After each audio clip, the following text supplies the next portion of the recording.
Hey guys, continuing with our white belt lessons, this week's video is going to cover the side kick.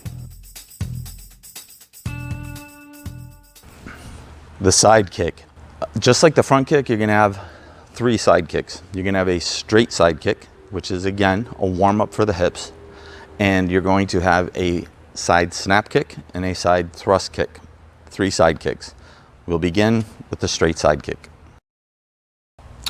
Your straight side kick is done like you will start after your straight side punch finishes. You will just stay in this position facing that way.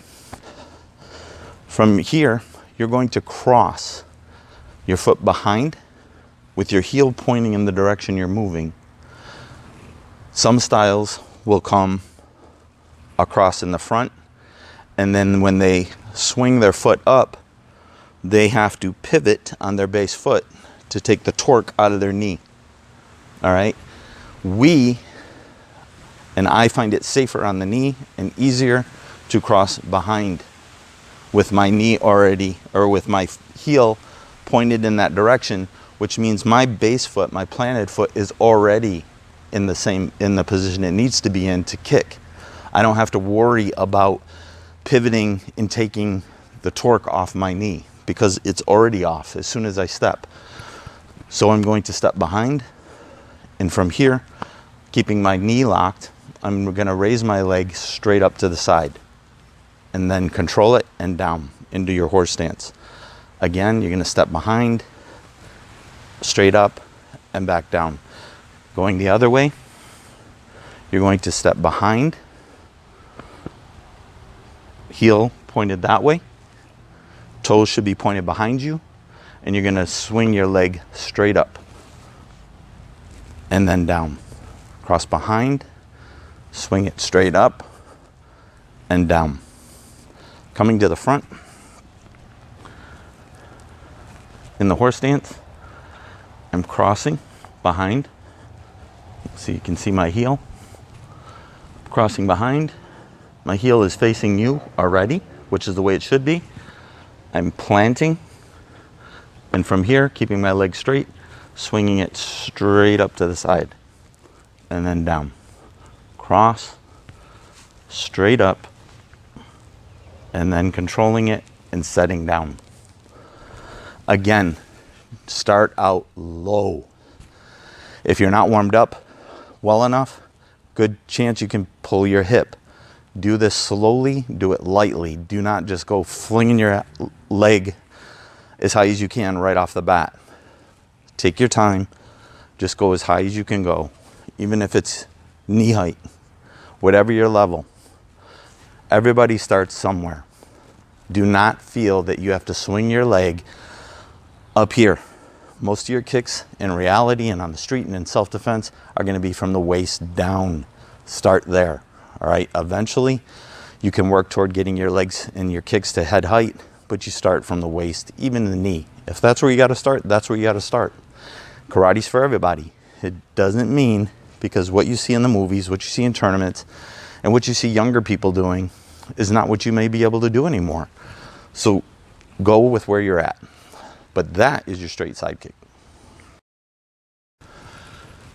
Your side snap kick. All right.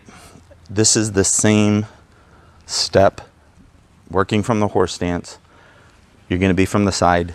We're kicking with our lead leg.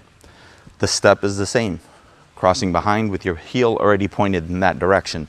The difference is when I come here, my knee doesn't swing straight out. It comes to a chambered position, which means my knee is up. My heel is going to be pointed at my target. So my knee is up. My heel is pointed toward my target. And this kick, your side kick, isn't done by whipping the bottom of your leg around on your knee joint. It is thrust out straight from your hip. There's a big difference, and this is a critical part where people get the side kick wrong, and it looks more like a kind of a halfway round kick. Your chamber position should be up, knee as high as you can get it. All right. Your toes pointed back. On your base foot, your toes are pointed back. Your front heel should be pointed at your target. So if I'm going to this person's waist, my heel is pointed at their waist. From my hip, I'm extending this kick out, back, and down. All right? From here, I'm stepping, crossing behind. This comes up into the chamber. And this is, again, you can use a chair if you need to. It's coming up in the chamber, out, back, and down. Okay, from the front, crossing behind, heel pointed towards you, my toes are pointed behind me. This front leg is going to come up into the chamber position. Okay, my heel is pointed toward either, if I'm facing you, your knee level or your waist level. It's going to come straight out, back, and down. The striking edge or the striking surface for the side kick is either the edge of the foot, the blade edge, which you're going to angle your foot downward, striking with the edge of your foot, or striking out with your heel, burying your heel into the person, into your target. Your heel is a better choice. It depends, because you're not going to be barefoot on the streets if you're in a self-defense situation. So depending on what shoes you're wearing, if you're wearing boots, if you're wearing hiking boots, anything with a solid heel, you want to use your heel. If you are wearing tennis shoes or dress shoes that are low profile, that have a hard sole, use that edge of that sole. Those are hard soles. Dig that thing in like a blade and use that bottom edge of your foot. Again, the side snap kick. Cross, chamber, kick goes out, back, and set down.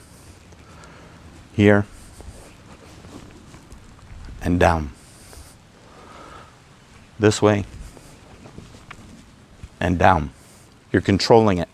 Again, just like the front kick, you don't want to go here and just plop forward.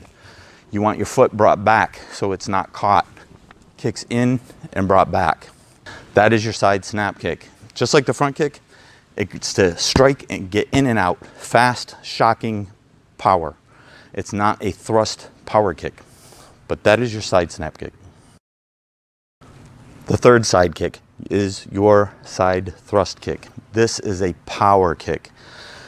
It is used to deliver maximum damage to your opponent and also to push your opponent back. All right, so if your opponent is coming in towards you, or if they're getting too close, you can use your side thrust kick to push them off and push them back. All right, you can kick to the head if your flexibility allows, but again, in self-defense and on the street, you want to keep your kicks from the waist down. A good place and a good target for this kick, if somebody is coming towards you head on, is not only the stomach, but the hip joint. Because once you hit that hip joint, the body stops dead, okay? So from here, the step is the same. You're gonna cross behind, your knee comes up in chambers, but when you thrust out, you're pushing against the ground with your back foot, and you're putting all your body weight behind it so that you're thrusting your whole body forward, okay? You're pushing here and you're kicking it out and then setting it down. To practice it properly and to get the exact technique down, you should strike a target, not something like a wall where you're gonna bounce back, but a punching bag, or if somebody has a kicking shield that they can hold for you, you would get the idea and you get that feeling of pushing through your target. Doing it in the air is kind of hard because when you push through, you want your body falls forward, all right? Kicking a target and burying that power and releasing that power into a target gives you the true feel of the technique. It's hard to do when you're doing it in the air. So when somebody sees a side snap kick or a side thrust kick, the only difference is the side kick for the thrust kick is left out a little bit longer. The leg is locked out, it pauses, then it comes back. It's the only difference you're gonna see when somebody's doing it in the air. But then when you do that repeatedly in the air, you put way too much stress on your knees because you're locking that knee out. All the time you're locking it. And over a period of time, you're gonna damage your knees. Maybe that's what was wrong with my knees after years of doing this and doing it in the air, who knows? But you don't want to you don't even want to go down that path. So if you're practicing and you're doing you don't have a target to strike, and you're doing your front thrust kick, cross, thrust it out, and then immediately don't lock your knee out. Thrust it out and then set it down, okay? Don't lock it out and hold it like you see in some of these TV movies and that, where somebody will do a side kick and the person goes flying and they stay there with their leg locked out perfectly straight. Don't worry about that. You're gonna just put too much stress on your knee. From here, cross behind, chamber, knee out, back, and down. Try to find a target, but those are the differences between the side kicks. Your side snap kick here is speed. It's down to the knee and back. It's a shocking blow. Thrust kick, you're coming out and I'm pushing you off, or I'm burying as much power as I can into that kick and then down, pushing off the back leg, moving my whole body behind the kick. Those are the differences, but that is your side thrust kick. Again, I thank you guys for watching this video. Be sure to subscribe if you haven't already and hit that notification button to make sure you get notified every single time a new video comes out. Also, in the link below, in the show notes here, I'm going to put the link for the Warrior in You podcast, which is now already underway. So not only will you have visual videos to learn techniques and all, but I talk about the art of Tang Soo Do, my journey, discussing martial arts, how to apply them in your daily life, and to live the warrior lifestyle so that we can become warriors in life, which I believe is the ultimate benefit of martial arts training. So check out the Warrior in You podcast as well. Subscribe, sign up, and be sure to share all this stuff too for anybody that you know may be interested. Until next week, God bless, train hard, and don't ever quit.